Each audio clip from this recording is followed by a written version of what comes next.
During this last week of the liturgical year, in the last days in the gospel, we've been hearing a lot about the signs that will precede the second coming of the Lord or the end of time. And these signs, we all know about them. They're a little bit scary, right? We've heard about earthquakes, famines, wars.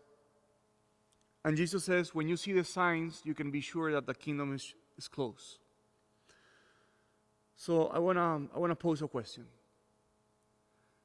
If the kingdom of God is something that we are supposed to yearn and something that is beautiful and desirable, why does it have to be preceded by things that we dread and things that we fear and things that we do not desire? Why is it that the kingdom of God has to be prepared or immediately preceded by all of these negative signs? And I think the only way, or perhaps a way that we can understand this, is to look at our own life. What do I mean by this? In many occasions, the coming of the kingdom, if in our own life, has to be preceded and is preceded by things that are not desirable. Let's put an example that we all either have lived or seen other people live. Sometimes people face difficult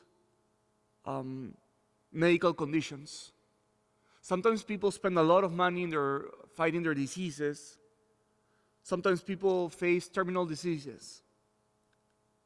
But it is very often that when people have done everything that they can, and they struggle with all their strength against a disease, only when they have gone through all of the difficulties of the disease, people can finally say, Lord, I do not want to control everything.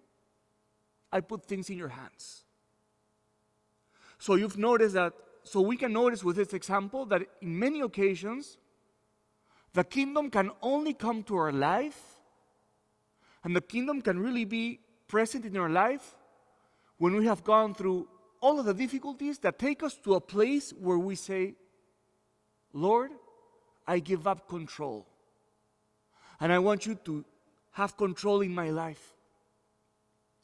So when we put this example of a personal experience, we can understand why maybe the kingdom has to be preceded by all of these signs. Maybe earthquakes, wars, famine, all of these things have to happen so humanity can say, Lord, I'm fed up with being prideful. We want to give control to you. So I want to finish this homily with a practical application for our own lives.